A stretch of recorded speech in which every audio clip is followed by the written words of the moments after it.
तो चलिए आज बात करते हैं कृष्णदेव कॉलेज के गोदावरी गर्ल्स हॉस्टल की और वहां की एक ऐसी कहानी की जो सालों से न जाने कितनी ही लड़कियों की नींदें उड़ा चुकी है। ये कहानी है कमरा नंबर 13 की। एक ऐसा कमरा जहां जाना तो आसान है पर वहां से लौटना शायद नामुमकिन। सोचिए, किसी नए हॉस्टल में आपका पहला दिन हो और आपका स्वागत इन शब्दों से हो तो कैसा लगेगा? यही वो खौफनाक आवाज थी जो एक नई स्टूडेंट रवीना को सुनाई दी। और यकीन मानिए, ये तो बस उस डरावने सफर की शुरुआत थी जो उसे अकेले तय करना था। तो कहानी है रवीना की, जिसे उसके माँ बाप लगभग घसीटते हुए हॉस्टल लेकर आए हैं, उसकी मर्जी के बिल्कुल खिलाफ।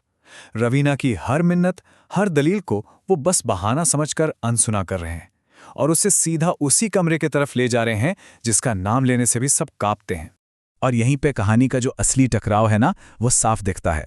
एक तरफ है रवीना के पेरेंट्स जिन्हें लगता है कि भाई ये सब पढ़ाई से बचने की नौटंकी है, और दूसरी तरफ हैं हॉस्टल की बाकी लड़कियां जो अच्छी तरह जानती हैं कि कमरा नंबर 13 का खौफ असली है। और बेचारी रवीना इन दोनों के बीच फंस चुकी है। और बात यहीं खत्म नहीं होती। रवीना के माँ बाप सचमुच उसे कमरे के अंदर धकेल कर दरवाजा बंद कर देते हैं।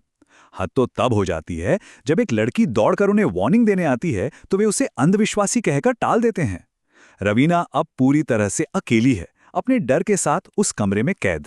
अब कहानी में असली खौफ की एंट्री होती है। रवीना की पहली रात उन सारी चेतावनियों को सच साबित करने वाली थी।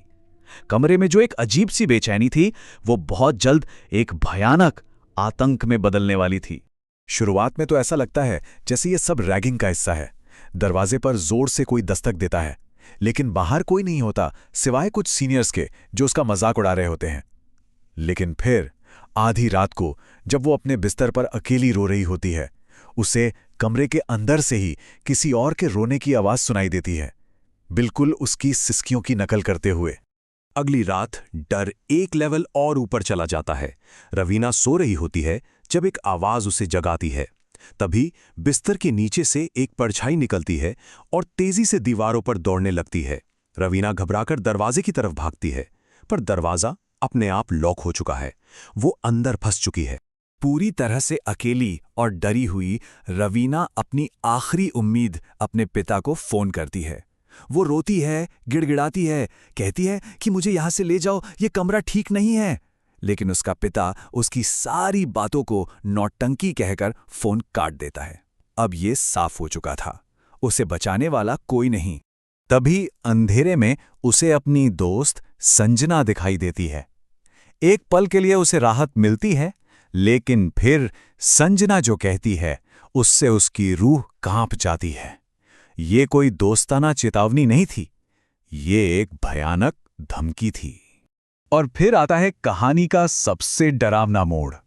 जैसे ही वो लड़की रवीना को धमका रही होती है, रवीना का फोन बजता है और स्क्रीन पर नाम फ्लैश होता है, संजना कॉलिंग। रवीना के पसीने छूट जाते हैं। वो सामने बैठी लड़की को छूती है और जब वो अपना चेहरा ऊपर उठाती है तो वो संजना नहीं होती। अब जाकर पर्दा उठता है और हमें पता चलता है कि कमरे में आखिर है कौन। ये एक आत्मा है, एक ऐसी आत्मा जो बदला लेने आई है। और अब ये सिर्फ डराने वाली नहीं है, बल्कि जान लेने वाली है। वो आत्मा बताती है कि उसे इसी कमरे में जिंदा जलाकर मार दिया गया था, और अब वो उन लोगों से बदला लेना चाहती है जो उसकी मौत के जिम्मेदार थे। और वो लोग कोई और नहीं, बल्कि कॉलेज के वो सीनियर्स थे जो अब वहीं पे टीचर बन चुके हैं। वो रवीना को अपना हथियार बनाना चाहती है। रवीना की मदद करने के लिए उसकी असली दोस्त संजना वहां पहुंचती है, लेकिन जैसे ही वो कमरा नंबर 13 में कदम रखती है, दरवाज़ा जोर से बंद हो जाता है। इससे पहले कि रवीना कुछ समझ पाती, वो आत्मा एक झटके में संजना की गर्दन तोड़ देती है। रवीना की आखिरी उम्मीद भी उसकी आंखों के सामने दम तोड़ देती है। इस खौफ के बीच रवीना किसी तरह अपने फोन पर हॉस्टल की हिस्ट्री सर्च करती है। उसे शकुंतला नाम की एक लड़की के बारे में पता चलता है।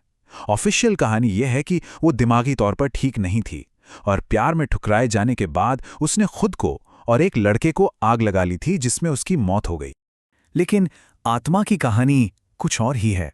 जब रवीना कहती है कि ये सब उसकी अपनी गलती थी, तो आत्मा चीखती है, नहीं, वो मुझे बचा सकता था पर उसने नहीं बचाया। उसका दर्द, उसका गुस्सा अब पूरे कॉलेज को तबाह करने की धमकी दे रहा था। और ये साफ था कि उसका बदला कितना पर्सनल है। अब कहानी अपने आखिरी और सबसे भयानक पड़ाव पर पहुंचती है। रवीना को लगता है कि वो शायद यहां से बच सकती है, लेकिन वो ये नहीं जानती कि इस कमरे से बाहर निकलने का कोई रास्ता है ही नहीं। बचने की एक हताश कोशिश में रवीना खिड़की से छलांग लगा देती है। उसे जब होश आता है तो वो एक स्ट्रेचर पर है और उसे एक ऑपरेशन थिएटर की तरफ ले जाया जा रहा है, जिसका नंबर भी 13 है। और जब वो अपनी आंखें फिर से पूरी तरह खोलती है तो वो वापस उसी कमरे में होती है। ये सब एक भयानक वहम था। और इससे भी ज्यादा चौंकाने वाली बात तब पता चलती है जब वो अपना फोन उठाती है। एक पूरा हफ्ता बीत चुका है। वो 7 दिनों से उस बंद कमरे में अपनी दोस्त की सड़ती हुई लाश के साथ बेहोश पड़ी थी। आखिरकार दरवाजा खुलता है। बाहर कुछ लड़कियां और एक गार्ड खड़े हैं, लेकिन तब तक रवीना अपना दिमागी संतुलन पूरी तरह खो चुकी है। वो उन पर चीखती है कि तुम सब जिम्मेदार हो, और तभी शकुंतला की आत्मा वहां आती है और एक-एक करके उन सबको बेरहमी से मार डालती है। उस खूनी खेल के बाद कमरे में सिर्फ 2 लोग बचते हैं, भूत और रवीना। लेकिन आत्मा उसे मारती नहीं है। नहीं, उसके लिए एक बदतर सजा सोची गई है। मौत की शांति नहीं, बल्कि पागलपन की एक कभी न खत्म होने वाली जिंदगी। आत्मा उसे बताती है कि उसे जिंदा क्यों रखा जा रहा है। रवीना को अब शकुंतला की कहानी को आगे बढ़ाना है।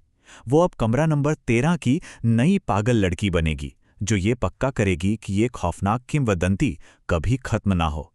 ये एक श्राप है जो एक से दूसरे तक चलता रहेगा। और इस तरह ये कहानी खत्म होती है, एक ऐसे सवाल के साथ जो हमेशा के लिए जहन में बैठ जाता है। क्या ये कहानी सिर्फ रवीना को सौंपी गई थी, या अब इसे सुनने के बाद इसे आगे बढ़ाना हम सबकी जिम्मेदारी बन गई है? शायद कुछ कहानियां कभी खत्म नहीं होती,